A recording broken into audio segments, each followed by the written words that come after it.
कहानी के शुरू में हमें बताया जाता है कि फ्यूचर मुस्तकबिल में इंसानों के बीच अपने रिलीजन मजहब को लेकर एक बड़ी जंग छिड़ गई। एक साइड पर थे मिथ्रिक, वो आत्माओं पर यकीन रखते थे और उनकी बातों को मानते थे, तो दूसरी तरफ थे नास्तिक एथियस्ट। उनका ये मानना था कि वो किसी भी मजहब या उससे जुड़ी किसी भी चीज को नहीं मानते। इंसानों ने अपनी इस लड़ाई में मॉडर्न हथियारों के साथ साथ रोबोट्स की भी मदद ली थी, जिसकी वजह से दुनिया में बहुत तबाही हुई। सब कुछ तहस नहस हो गया। दुनिया को तबाह करने के बाद मिथ्रिक के लोग किसी और प्लेनेट की तलाश में निकल गए। तो ये था इस कहानी के शुरू का हिस्सा। शुरुआत में हमें दो रोबोट्स दिखाए जाते हैं, जिसको फादर और मदर कहा जाता है, और इन दोनों रोबोट्स को केपलर 22b पर स्पेसशिप में भेजा गया था। स्पेसशिप को लैंड करते हुए उतारते हुए इनका शिप एक गड्ढे में गिरने वाला था, पर उसके गिरने से पहले ही ये दोनों उसमें से अपने सामान को बाहर निकाल लेते हैं। जिसके बाद मदर इधर प्लेनेट पर आकर 6 बच्चों को पैदा करती है।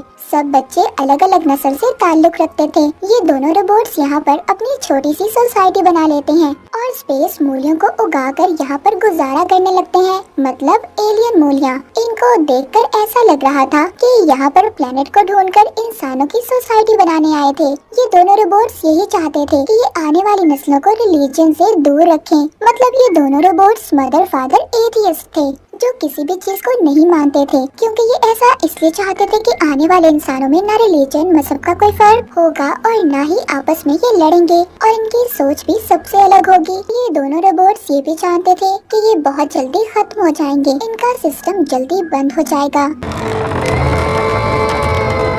बस ये दोनों ये चाहते थे कि इससे पहले ये खत्म हो। इनको यहाँ जमीन पर असल माहौल बनाना था कि आने वाली नस्लें इनके बगैर रह सकें, उन्हें कोई भी किसी भी किस्म की परेशानी ना हो रिलीजन को लेकर और ना ही किसी और चीज को। इसीलिए ये अपने बच्चों को खेती करना, घर बनाना और साथ ही साथ रिलीजन की बुराइयों के बारे में भी बताती है, ताकि इनके बच्चे हमेशा ही एथियस्ट नास्तिक रहें। एक दिन इनकी बेटी घूमते हुए रास्ता भटक जाती है। फादर और मदर को तो ये लग रहा था कि उनकी बेटी किसी गड्ढे में गिर गई, और फिर आहिस्ता आहिस्ता इनके सभी बच्चे मरने लगते हैं। सिर्फ इनका एक बेटा ही था जो जिंदा बचता है, जिसका नाम कैंपियन था। एक दिन फादर रोबोट आसमान पर स्पेसशिप को देखता है, जो मिथ्रिक की थी। ये गड्ढे में से अपने स्पेसशिप को निकालकर उससे राब्ता करने की कोशिश करता है, क्योंकि उसे ऐसा लग रहा था कि रोबोट मदर जल्दी खराब होकर खत्म हो जाएगी, और अगर उसने अपने बेटे कैंपियन को बचाना है तो उसे मिथ्रिक के मारने वाले लोगों के हवाले करना होगा।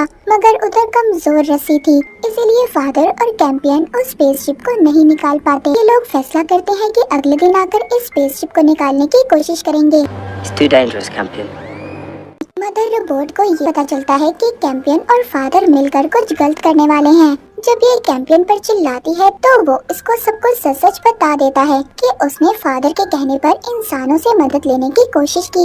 ये सुनकर उसे फादर पर बहुत गुस्सा आता है, इसीलिए वो फादर के पास जाकर उससे पूछने लगती है, तो वो उससे बहकी बहकी बातें कर रहा था। इसीलिए मदर रोबोट को गुस्सा आ जाता है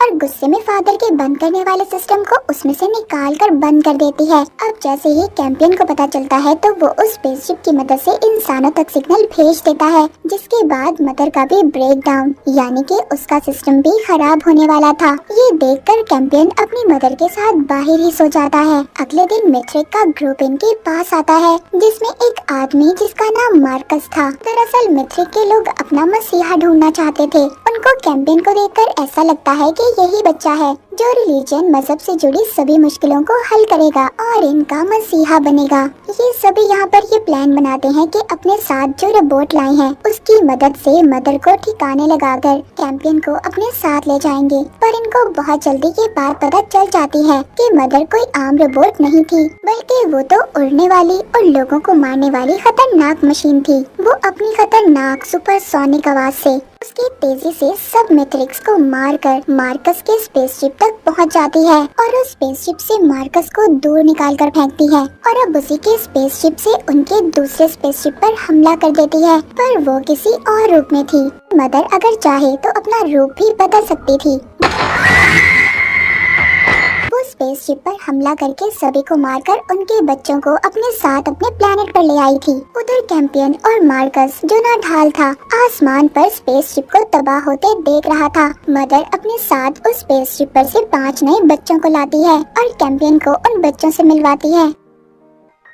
अब यहाँ से कहानी चली जाती है पास्ट यानी माजी में। हमें दिखाया जाता है कि 2145 में जब जंग हुई थी तो 2 एथियस्ट सोल्जर सिपाहियों ने असल मार्कस और उसकी बीवी को मार दिया था और खुद उनका रूप लिया और फिर बाद में ये मिथ्रिक के ग्रुप में शामिल हो गए। मतलब जो मार्कस मदर के पास आया था वो असल एथियस्ट था। कहानी आ जाती है दोबारा से मदर पर। उसने उस रोबोट को मार दिया था जो मिथ्रिक के लोग अपने साथ लाए थे। दरअसल मदर की असल ताकत उसकी आंखों से थी और इसी तरह अब ये उस रोबोट के सिस्टम को निकाल कर फादर के अंदर डाल देती है जिससे वो भी दोबारा से जिंदा हो गया था। जब कैंपियन दोबारा से अपने फादर को देखता है तो बहुत खुश होता है। फिर ये सब लोग अपनी नई फैमिली के साथ मिलकर खाना खाते हैं जिनमें वो बच्चे भी शामिल थे जिनको मदर अपने साथ लाई थी दूसरे प्लेनेट से। उधर मार्कस खुद को एक रस्सी से बांधकर गड्ढे के किनारे अपने जिस्म को गर्म कर रहा था ताकि उसको सुकून मिल सके। खाना खाते हुए मदर अपने सभी नए बच्चों को समझाती है कि कोई यहाँ पर रिलीजन की बात नहीं करेगा और नो प्रेयर।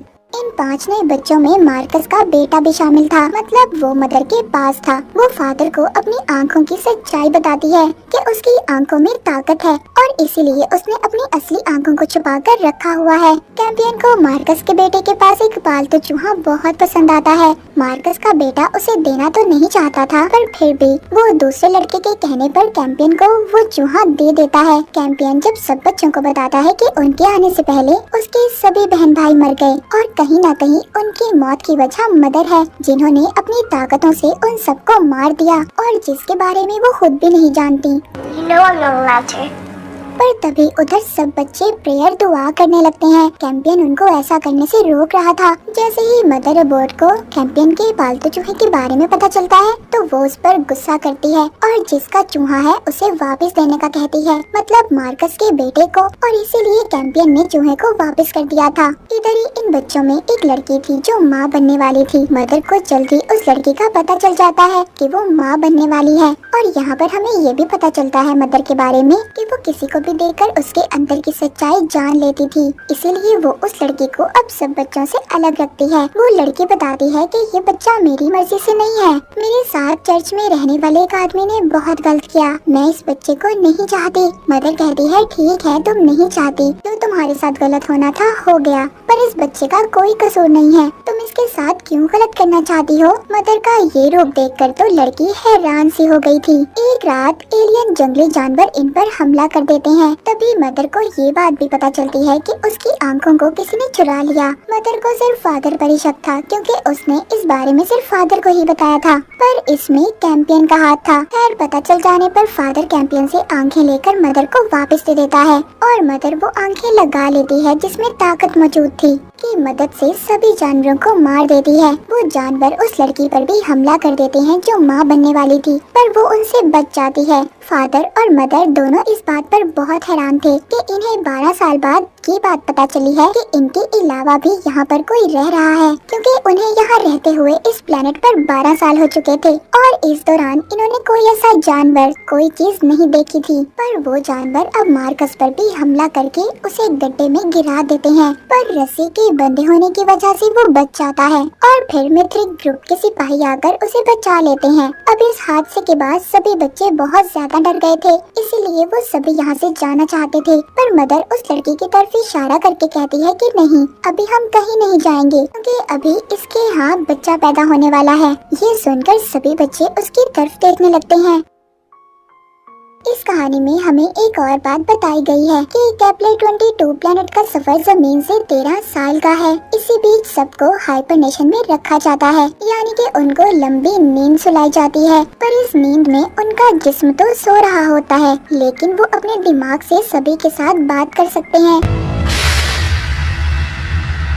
मार्कस को होश आता है तो वो अपनी बीवी से अपने बेटे का पूछता है। वो बताती है कि हमारा बेटा मदर के कब्जे में है। दूसरी तरफ जो मदर के पास बच्चे थे उनमें से एक बच्चा सबको बताता है ये दोनों रोबोट्स हमसे झूठ बोल रहे हैं कि यहाँ पर जंगली जानवर हैं। ये हमें सिर्फ डरा कर इधर रखना चाहते हैं ताकि हम यहाँ से कहीं न जा पाएं। तभी कैंपियन को भी याद आता है कि पहले भी मदर ने ऐसी ही कहानी सुनाकर उन्हें यहाँ पर रखा था। वो लड़का जो यहाँ पर पहले सबको समझा रहा था अब वो उस लड़की से बात करता है जो माँ बनने वाली थी। वो कहता है तुम्हें अपने बच्चे का नाम उसी आदमी पर रखना चाहिए जिसका ये बच्चा है। लेकिन वो लड़की ये सुनकर उसे थप्पड़ मारती है जिससे उस लड़के के मुंह से खून आने लगता है और आहिस्ता आहिस्ता वहाँ पर सभी बच्चों की तबीयत खराब हो जाती है। कैंपियन को भी अब ऐसा ही लग रहा था कि मदर ही अपने बच्चों की जान ले रही है। उधर मदर जिसको अपने बच्चों की फिक्र थी वो उस तबाह स्पेसशिप में से एलियन रोबोट की शक्ल में आकर वहाँ से कुछ दवाइयाँ लेने जाती है ताकि वो अपने बच्चों की जान बचा सके। ये बात तो साफ थी कि मदर अपने बच्चों की जान नहीं ले रही थी। उधर स्पेसशिप में जितने भी मित्र बचे हुए थे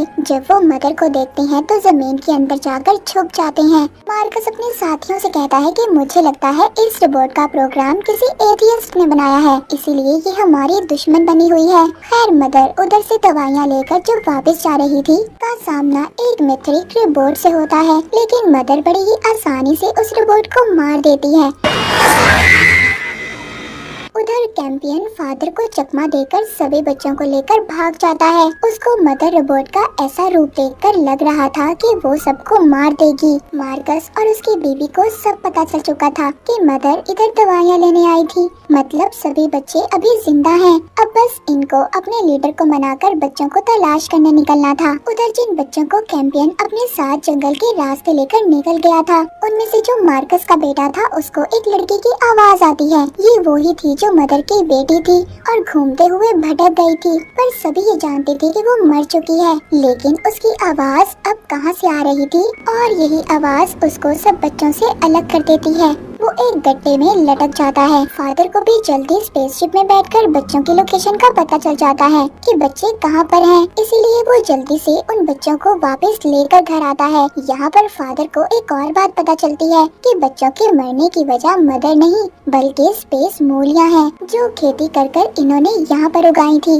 वो जहरीली मूलियाँ सब पर असर कर रही थी लेकिन हैरानी की बात ये थी कैंपियन पर उनका कोई असर नहीं हो रहा था। उधर एक एलियन जानवर कैंपियन पर हमला कर देता है पर सही वक्त पर फादर ने आकर उस जानवर को एक झोपड़ी में कैद कर दिया था। उधर मदर जो दवाइयों की तलाश में थी उसने मार्कस के बेटे को ढूंढ लिया था। रेगिस्तान में हमें दिखाया जाता है मैत्रिक को वहाँ पर दफन एक बड़ा पत्थर मिलता है। उसकी शक्ल को देखकर ये सब समझते हैं कि ये बहुत खास है। इसको किसी खास मकसद के लिए बनाया गया होगा। उस पत्थर के अंदर से निकलती गर्मी को देखकर सब उसके सामने झुककर इबादत करने लगते हैं। मतलब मैत्रिक को मारने वाले अपने सही रास्ते पर थे। फादर अपने बेटे कैंपियन से कहता है कि उस जंगली जानवर को मारकर मैं अपने बच्चों का पेट पालना चाहता हूँ जिसको इसने झोपड़ी में बंद किया था। पर कैंपियन कहता है पहले हमें कोशिश तो करनी चाहिए किसी और चीज को ढूंढने की। ऐसे जानवरों को मारना अच्छी बात नहीं है इसलिए ये जंगल में दूसरी सब्जियां ढूंढने जाते हैं पर इनको कुछ भी नहीं मिलता।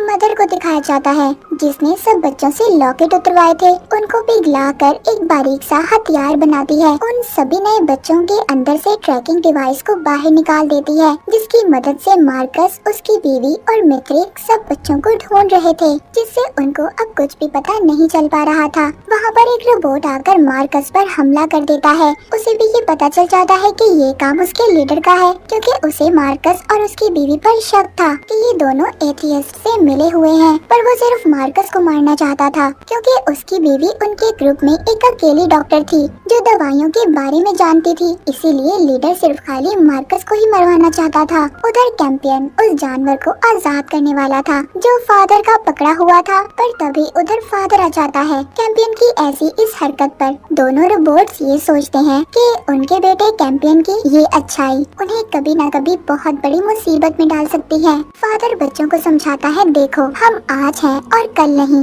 इसीलिए तुम्हें मारना तो सीखना होगा, तुम्हें लड़ाई करना आना चाहिए। एक लड़की ये बात सुनकर उस एलियन जानवर को मारने की कोशिश भी करती है, पर डर से सभी बच्चों के साथ मिलकर भाग जाती है। मदर यहाँ पर रोजाना हाइबरनेशन पॉट में जाकर सो जाती थी, जो जंगल में इसने सबसे छुपा कर रखा हुआ था, जिससे वो अपनी पुरानी यादों में जा सकती थी। उधर मार्कस का प्लान अपने लीडर को मारने का पूरा हो जाता है, क्योंकि पहले लीडर उसको मारना चाहता था, मगर अब मार्कस ने अपने लीडर को मार दिया था। वो उसी पत्थर की आग की मदद से उसे जलाकर राख कर देता है। उसे देखकर सब ये समझते हैं कि वाकई इस पत्थर में कोई बात तो है, और जाकर सब लिपट जाते हैं। मार्कस की बीवी भी हैरान थी। वो अपनी बीवी को बताता है कि मुझे अजीब सी आवाज आई थी, उसने मुझसे ये सब करने का कहा। एक सोल आत्मा की आवाज। उसकी बीवी ये सब सुनकर हैरान हो जाती है। इस पूरे हादसे के बाद मित्रिक के लोग मार्कस को अब अपना लीडर बना लेते हैं। उधर वो लड़की जो माँ बनने वाली थी, भूख से तंग आकर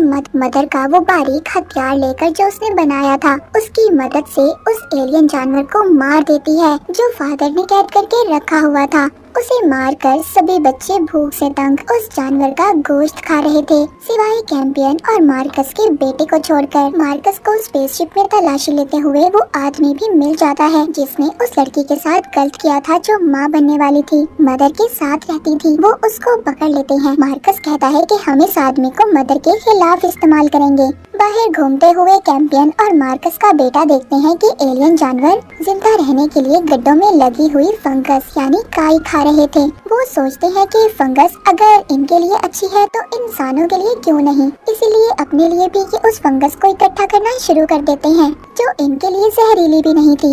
इधर मार्कस ने जिस आदमी को पकड़ा हुआ था, वो बताता है कि सारे काम उसने सोल के कहने पर किए।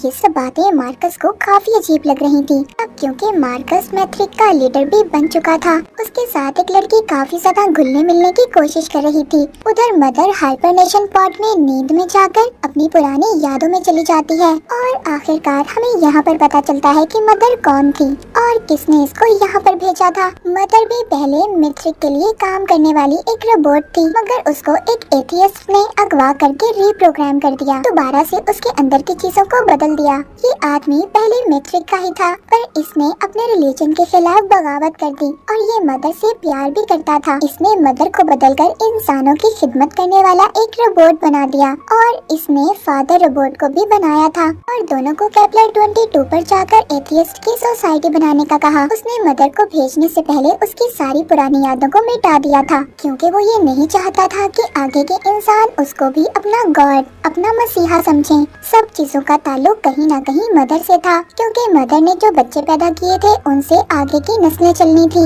सभी यादों को याद करके मदर दोबारा से अपने घर आकर देखती है, तो उस लड़की ने जहर खाकर मरने की कोशिश की थी, जो माँ बनने वाली थी। मदर उसको उल्टियाँ करवा के बचा लेती है और कहती है कि अब कुछ भी नहीं होगा, मैं किसी को भी मरने नहीं दूंगी, चाहे मुझे कुछ भी करना पड़े। वो ट्रैकिंग डिवाइस जो मदर ने बच्चों से निकालकर दूर फेंक दी थी, वो किसी को मिल जाती है, और वो आदमी उसे अपने साथ ले जाता है। उधर मैथ्रिक को उस डिवाइस से सिग्नल मिल रहे थे, इसीलिए पीछा करते हुए ये उस अनजान आदमी तक पहुंच जाते हैं, पर वो आदमी देखते ही देखते अजीब सी बड़ी बड़ी छलांगे लगाकर गायब हो जाता है। मतलब ये कोई आम इंसान तो नहीं था। इधर ही मार्कस को इस जगह का नक्शा मिलता है, और सभी मदर को ढूंढने का प्लान बनाते हैं। वो वहाँ पर जानवरों के बहुत बड़े बड़े कंकाल भी देखते हैं। सुबह को मार्कस उस नक्शे की मदद से आखिरकार मदर के कैंप को ढूंढ ही लेता है। आगे कहानी में दिखाया जाता है मदर रोजाना जंगल में जाकर हाइबरनेशन पॉट में अपनी पुरानी यादों में चली जाती थी।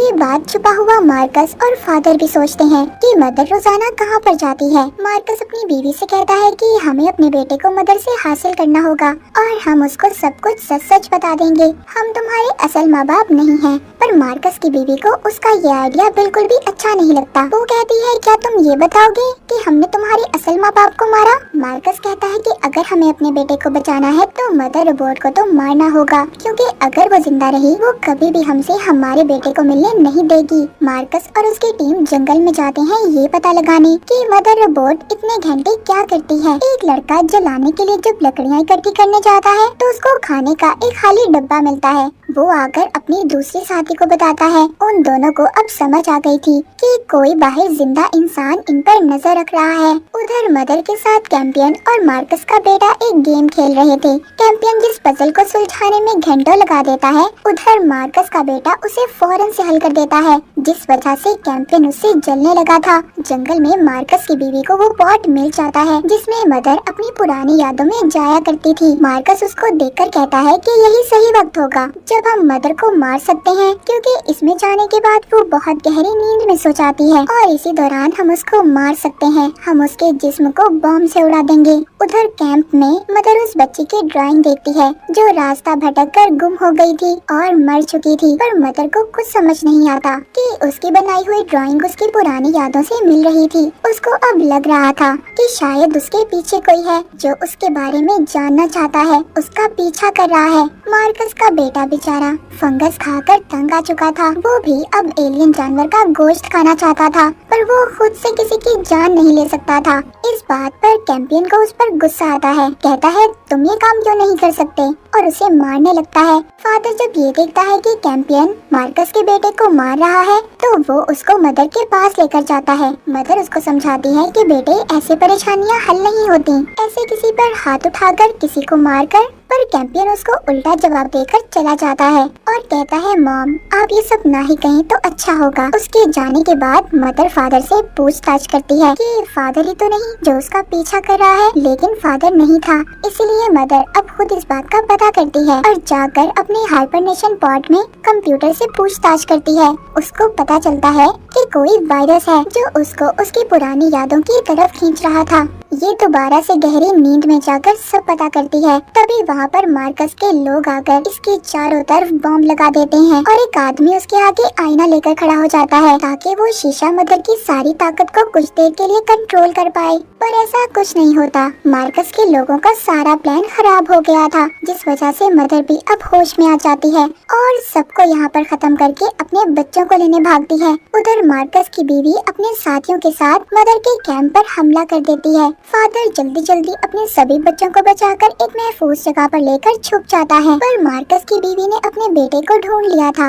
उधर ही एक बच्चा मिथ्रिक के लोगों को फादर के छुपने की जगह बता देता है, जिससे वो लोग फादर पर भी हमला कर देते हैं। लेकिन मदर भी आ गई थी। उसे आने में बहुत देर हो जाती है। फादर बहुत जख्मी हो चुका था। मार्कस की बीवी अपने बेटे को उसके डैड से मिलवाती है, यानी कि मार्कस से। पर मार्कस यहाँ पर कहता है बेटे अभी तुम वापस जाओ, मदर जिंदा है, तो इसीलिए तुम्हें मदर रोबोट के पास वापस जाना होगा और उसकी आंखें चुरानी होंगी। उसी में मदर की सारी ताकतें मौजूद हैं।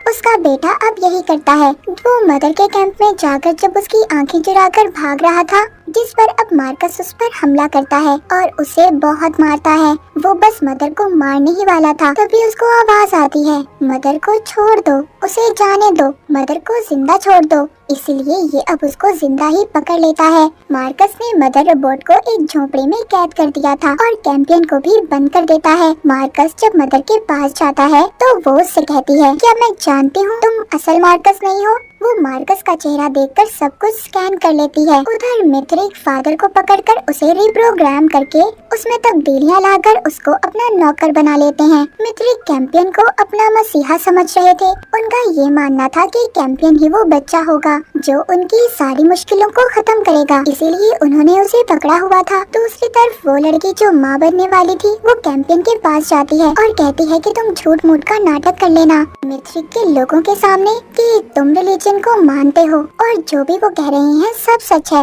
एक तरफ मार्कस का बेटा बैठा घर बना रहा था। मिथरिक के लोग जब उसको देखते हैं तो वो सोचते हैं कि शायद हमारा मसीहा ये बच्चा हो, पर उनके रिलीजन, उनके मजहब के लिहाज से उनका मसीहा ऐसा होगा जिसका इस दुनिया में कोई भी नहीं होगा। मगर उन लोगों को ये नहीं पता था कि मार्कस का बेटा भी तो अनाथ था, उसका भी इस दुनिया में कोई भी नहीं था, कि असल मार्कस और उसकी बीवी तो मर चुके थे। अब नकली मार्कस मदर की बातों से तंग आ गया था और और साथ ही साथ उसको आवाजें भी सुनाई दे रही थी जो अजीब थी। इसीलिए तंग आकर वो अपने बेटे यानी मार्कस के बेटे को धक्का मारता है। आखिर क्यों सोल मदर रोबोट को जिंदा रखना चाहती थी या फिर चाहता था? उधर जब मैथ्रिक के लोग कैंपियन को अपना मसीहा बनाने के लिए रस्मों को शुरू करते हैं, जब कैंपियन अपने बहन भाइयों की कब्रों को देखता है, उन पत्थरों को, तो उसको न जाने क्या हो जाता है। इसीलिए वो वहाँ से भाग जाता है, मगर फादर ने उसे पकड़ लिया था और दोबारा से बंद कर देता है क्योंकि फादर का प्रोग्राम तब्दील हो चुका था। वो मैथ्रिक के लिए काम कर रहा था। जब मार्कस की बीवी को पता चलता है कि मार्कस ने उनके बेटे पर हाथ उठाया तो वो काफी गुस्सा होती है। मार्कस को भी मदर के कैंप से उसका वही बारीक हथियार मिल जाता है जो उसने खुद बनाया था क्योंकि मार्कस ने अपने ख्यालों में भी उसको देखा था। लेकिन मार्कस अब मदर को किसी खुफिया जगह पर ले जाना चाहता था। रास्ते में मार्कस के पास उसका एक साथी भी आता है। मदर उसको बताना चाहती थी कि ये बंदा उनका लीडर नहीं बल्कि एथियस्ट का एक बहरूपिया है। असल मार्कस तो मर चुका है, पर वो आदमी तो अपने लीडर पर बहुत भरोसा करता था और कोई भी बात नहीं सुनता। पकड़े हुए कैंपियन को दोबारा से उसी छोटी बच्ची की आवाजें आती हैं जो मर चुकी थी, जो उससे कह रही थी खिड़की से देखो मदर और फादर कहाँ पर हैं। मार्कस मदर को कहीं ले जा रहा था और वो लड़की भी अब इनका पीछा करती है जो माँ बनने वाली थी, जिसको मदर ने अपनी बेटी बनाया हुआ था। मार्कस का प्लान मदर को एक गड्ढे में गिराकर मारना था। वो ऐसा समझता था कि ऐसा करने से शायद उसे आवाजें नहीं आएंगी,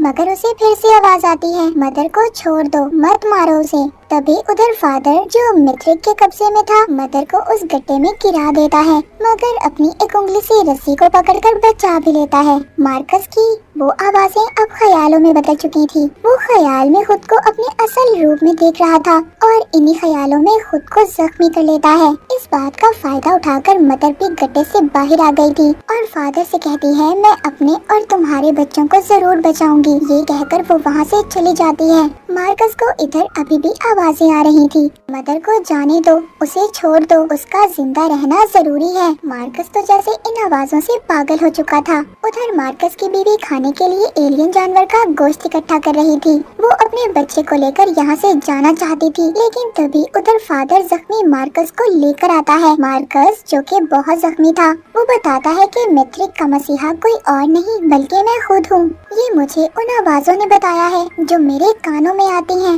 मार्कस की बीवी ये सुनकर हैरान हो जाती है। अब वो आवाजें मार्कस के लिए और भी ज्यादा भयानक हो गई थी। वो अपनी असल पहचान ढूंढ रहा था। एक दिन मार्कस उन्हीं आवाजों की वजह से अपना चेहरा काट लेता है अपनी नई पहचान बनाने के लिए और अपने बेटे से कहता है कि मैं तुम्हें एक जाबाज सिपाही बनाना चाहता हूँ जो कभी भी किसी से नहीं डरेगा। पर इस बच्चे को इन बातों में कोई दिलचस्पी नहीं थी।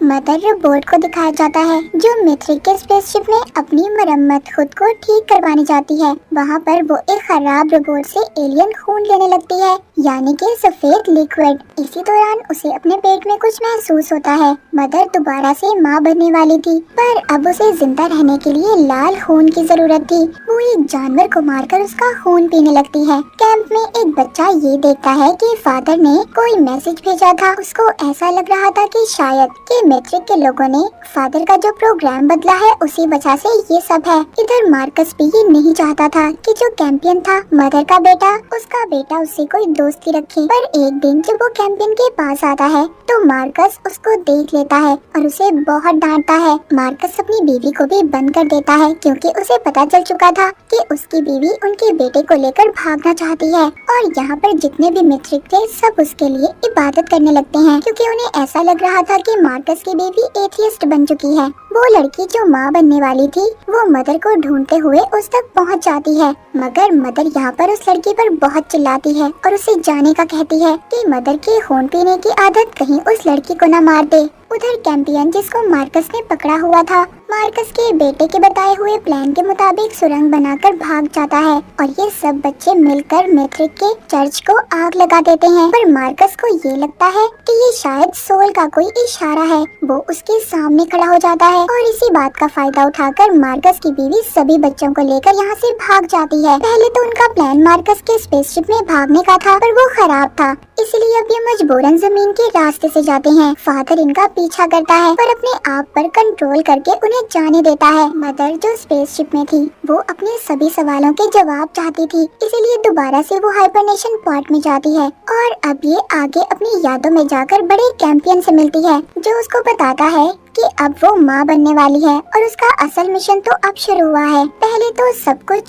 सिर्फ एक ड्रामा था। ये सब जानने के बाद मदर दोबारा से वापस अपने होश में आ गई थी। वो लड़की जो माँ बनने वाली थी, उसको वो आदमी भी मिल जाता है जिसने उसके साथ गलत किया था, इसीलिए फौरन से मदर भी उधर आ जाती है। वो आदमी हर वक्त अपने साथ गार्ड का कटा हुआ सर लेकर घूमता था, क्योंकि उसे ऐसा लगता था कि अगर वो इससे दूर हुआ तो इसका हेलमेट इसे मार देगा। इसीलिए मदर को जो इंसानी खून की जरूरत थी, इस आदमी को पास रख लेती है, जिससे उस आदमी को तो सजा मिल जाती है और मदर को उस आदमी का खून। मार्कस ने भी गुस्से में फादर की एक उंगली काट देता है। वो बच्चा जो फादर के साथ था, उसको पता चलता है कि फादर ने जो पहले मैसेज दिया था वो दरअसल फादर का इशारा था अपने प्रोग्राम को ठीक करवाने का, इसीलिए वो बच्चा उसको दोबारा से मैसेज के जरिए ठीक कर देता है। फादर अब वापस आ चुका था। मार्कस ये सोच रहा था कि कैसे वो अपने बेटे को अपने पास रख सकता है, उसे कैसे वापस लाए। वो सोचता है इसमें उसकी मदद सिर्फ सोल ही कर सकती है, इसीलिए वो अब दोबारा से रेगिस्तान में बड़े से पत्थर के पास जाता है। कैंपियन मार्कस के बेटे के साथ बैठा बातें कर रहा था, उन आवाजों के बारे में बात कर रहे थे जो उस छोटी मरी हुई बच्ची की उनको सुनाई देती थी। दूसरी तरफ मदर अपने साथ उस लड़की आदमी को लेकर एक महफूज जगह की तलाश में थी, ताकि वो अपने होने वाले बच्चे को सही से पैदा कर पाए। उसको एक महफूज जगह मिल चुकी थी, पर वहाँ पर कुछ अजीब से काट लगे हुए थे। मदर के बच्चे भी उसे ढूंढते हुए उस तक पहुँच जाते हैं। मार्कस की बीवी भी उनके साथ थी। मदर अपने बच्चों से मिलती है और बहुत खुश होती है, पर अचानक से बेहोश हो जाती है। तभी सभी बच्चों के कहने पर मार्कस की बीवी मदर रोबोट का इलाज करती है। इधर मार्कस मदर के कैंप में पहुंच जाता है। उधर वही बच्चा था जिसने फादर को ठीक किया था। वो उससे सबका पूछता है कि सब लोग कहाँ पर हैं, जिस पर वो मना कर देता है और कहता है कि मैं नहीं जानता कि कौन कहाँ पर है। इसीलिए मार्कस ये पता करने के लिए उसके हाथ उस पत्थर पर लगा देता है जिसमें आग थी, पर उस बच्चे को कुछ नहीं होता। इसका मतलब ये था कि ये सच बोल रहा था, इसको कुछ भी नहीं पता था। गुफा में जब मार्कस की बीवी मदर का इलाज कर रही थी, मदर उसको देखकर कहती है, मैं जानती हूँ तुम और मार्कस नकली हो, तुम्हारी पहचान कोई और है। उधर मार्कस के पास से फादर और वो बच्चा अंधेरे में उसका स्पेसशिप लेकर भाग जाते हैं। इस बात पर मार्कस को बहुत गुस्सा आता है और गुस्से में वो अपने एक सिपाही का गला घोटकर मार देता है, क्योंकि स्पेसशिप की रखवाली करना इसका काम था, पर उस वक्त ये सो रहा था। इस बात को देखकर जितने भी मित्र थे सभी मार्कस के दुश्मन हो गए थे। उधर मदर को जो कार्ड मिले थे उसको स्कैन करके वो एक अलग दुनिया में पहुंच गई थी, जहां पर वो देखती है कुछ आदमी जो काले कपड़ों में थे, वो एक एलियन मूर्ति की पूजा कर रहे थे। पर तभी जब मदर ये ख्याल देख रही थी, तो इसी दौरान वो आदमी जिसने लड़की के साथ गलत किया था वो भागने की कोशिश करता है और मदर पर हमला भी। पर इसी दौरान दूसरी लड़की उसके आगे खड़े होकर उसका ध्यान भटकाती है और वो लड़की इसके गार्ड के सर को दूर फेंक देती है, जिस वजह से इस आदमी का सर पिचक जाता है और उसकी मौत हो जाती है। मतलब उसका कहना सही था, वो सर ही उसकी मौत की वजह था। तभी यहाँ पर फादर और वो बच्चा भी जिसने फादर को ठीक किया था, दोनों स्पेसशिप में यहाँ तक पहुँच गए थे। जब फादर यहाँ पर पहुँचता है तो माँ बनने वाली बात मदर के बारे में सुनकर काफी हैरान होता है। पहले तो ये गुस्सा होकर चला जाता है, पर बाद में ये मान जाता है और कहता है कि वो भी उसकी मदद करेगा। यहाँ पर मार्कस की बीवी मदर से कहती है, मैं माँ नहीं बन सकती, पर हाँ मैं तुम्हारी मदद जरूर करूँगी। मार्कस के बेटे को भी वो आवाजें आने लगी थी जो उससे गलत काम करवा रही थी। वो कार्ड्स जिससे अभी मदर अपने ख्यालों की दुनिया में गई थी, वो उसको जला देता है ताकि कोई भी सच्चाई के बारे में ना जान पाए। उधर मार्कस का सच भी मैट्रिक के लोगों को पता चल चुका था कि वो एक बहरूपिया है। वो उसको मारने के लिए मदर की चोरी की हुई आंखें खिला देते हैं ताकि वो मर जाए, पर वो अभी भी जिंदा था। इतनी जल्दी मार्कस कहाँ मरने वाला था। हम देखते हैं कि मदर अब बच्चे को पैदा करने के लिए एक महफूज जगह पर जाती है, उसी जगह पर जो जगह उसने अपने सपने में उन कार्ड्स की मदद से देखी थी। पर फादर और बाकी लोग यही समझ रहे थे कि ये जगह महफूज नहीं है, लेकिन मदर को यकीन था कि ये जगह बिल्कुल ठीक है। मार्कस के बेटे को जो आवाजें आई थी उसमें सोल ने बताया था कि ये जगह उनके लिए बिल्कुल ठीक है और ये बच्चा भी सोल की वजह से ही पैदा हो रहा है। लेकिन कैंपियन को इस बात से जलन थी कि मदर सबसे ज्यादा इसी बच्चे को खास समझ रही है, पर फादर को मदर सब सच बता देती है। वो बताती है कि मैं भी ये नहीं जानती कि मेरे साथ ये सब कुछ कैसे हो रहा है, पर हाँ मैं ये जरूर जानती हूँ असल मिशन हमारा अब शुरू हुआ है। फादर इस बात से नाराज होकर चला जाता है। जब मार्कस की बीवी मदर रोबोट का टेस्ट लेती है तो वो बताती है तुम्हारा बच्चा तेजी से बढ़ रहा है और बहुत जल्दी ये दुनिया में भी आएगा। ये सबसे ज्यादा ताकतवर है। दूसरी तरफ मार्कस का बेटा एक गुफा में पहुंच जाता है जहां पर वो बनी हुई एक ड्राइंग देखता है जिसमें सांप और स्पेसशिप बना हुआ था। क्या ये कोई आने वाले कल का पता बता रहा था या कुछ और? उधर मार्कस जो अभी भी जिंदा था पर उसके जिस्म पर अजीब से निशान आ गए थे, लेकिन अभी भी उसे ख्याल आ रहे थे कि सोल उसको रास्ता दिखा रही है और एक स्पेसशिप का पीछा करते हुए वो एक सांप के कंकाल तक पहुंच जाता है। मतलब सांप की भी कोई कहानी थी। इधर उसका बेटा जो स्पेसशिप के पार्ट्स को एक गड्ढे में फेंक रहा था, तभी वहाँ पर मार्कस की बीवी आती है और पूछती है क्या कर रहे हो? वो बताता है कि मुझे सोल ने कहा है ये जगह महफूज है और यहाँ से हम कहीं नहीं जाएंगे। मगर उसकी माँ कहती है बेटा ये सब बातें हैं, कोई सोल नहीं है। मगर उसका बेटा समझने का नाटक कर देता है, लेकिन वो कुछ नया करने वाला था। रात को मदर एक गड्ढे के पास आती है और अपने बनाने वाले से कहती है आगे मुझे क्या करना है, मुझे इस बच्चे के साथ क्या करना होगा। तभी वहाँ पर वही छलांगे लगाने वाला आदमी आ जाता है। मगर फादर भी उधर पहुँच गया था और मदर एक ही मुक्के से उसे मार देती है। फादर जब उसका मास्क हटाता है तो वो एक एलियन था। उसके बैग से उन्हें इंसानी खोपड़ी मिलती है, पर वो जमीन पर रहने वाले इंसान की नहीं थी, वो किसी दूसरे प्लेनेट के इंसान की थी। उधर मार्कस की बीवी को पता चल चुका था कि मदर जल्द ही माँ बनेगी और अगर अभी उसका बच्चा पैदा ना हुआ तो वो मर सकता है। मार्कस का बेटा उसको भी अब सच्चाई पता चल चुकी थी। सोल ने उसे बताया था जो तुम्हारे माँ बाप हैं वो असल नहीं है, वो एक बहरूपिया है। इसीलिए वो अपनी माँ पर गोली चला देता है। अब वो तो जख्मी हो गई थी, इसलिए मदर के पास तो नहीं जा सकती थी। वो बच्चों को लेने भेजती है। मदर भी एक गुफा में पहुँच गई थी जिधर वो उसी एलियन की मूर्ति देखती है जो उसने कार्ड्स के जरिए अपने सपने में देखी थी। जब इन सभी चीजों को देख रही थी तो तभी उसका बच्चा पैदा होने वाला था। मगर बहुत ज्यादा दर्द के बाद मदर रोबोट का बच्चा उसके मुंह से निकलने लगता है और वो कोई इंसान नहीं बल्कि एक सांप था, एक उड़ने वाला सांप जो निकलते ही उसका एंड्रॉइड खून पीने लगता है, यानी कि उसके जिस्म से निकलने वाला सफेद लिक्विड। तभी उधर मदर के दूसरे बच्चे भी आ गए थे, लेकिन अब वो अपने इस बच्चे को सबसे छुपाती है। ये बात तो साफ थी कि जब ये इस प्लेनेट पर आए तो सांप इनका पीछा कर रहे थे। यहाँ पर सांपों का राज था और वो आवाजें जो मार्कस और उसके बेटे को सुनाई दे रही थी वो भी इन्हीं सांपों की आवाजें थी।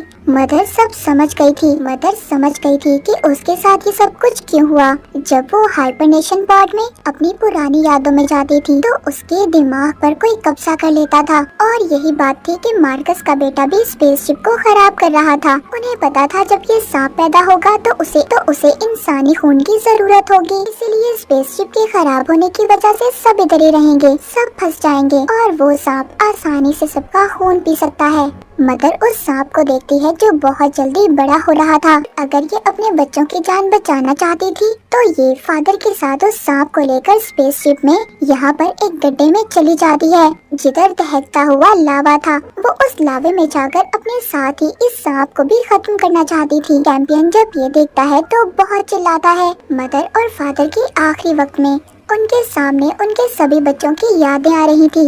उनको पूरा यकीन था कि इनके जाने के बाद कैंपियन ह्यूमैनिटी इंसानियत का नया लीडर मसीहा बनेगा। उधर मार्कस जो भी जिंदा था जंगल में कुछ एथियस्ट को देखता है और एक को छोड़कर बाकी सबको मार देता है। उसके कान से डिवाइस निकालकर सब एथियस्ट को बताता है यहाँ पर कोई भी एथियस्ट नहीं आएगा, सोल ने सबको मना किया है, मैं अब इस प्लेनेट का राजा हूँ। पर तभी उधर एक स्पेसशिप आती हुई दिखाई देती है जो एथियस्ट की ही थी। उधर मदर और फादर जो लावे में गए थे, मगर दूसरी तरफ से उनका स्पेसशिप बिल्कुल ठीक हालत में निकल आता है और उड़ने वाला सांप भी यहाँ से चला गया था। जो मार्कस के बेटे को ड्राइंग दिखी थी, स्पेसशिप, एलियन, उड़ने वाला सांप, ये अब सब कुछ सच हो चुका था। मदर के सभी बच्चों को ऐसा लग रहा था कि फादर और मदर तो मर गए हैं, जिसके बाद सब कैंपियन की तरफ देखते हैं कि उनके मरने के बाद सारी जिम्मेदारी अब कैंपियन की थी। इसी के साथ ये सीजन यहीं पर खत्म हो जाता है।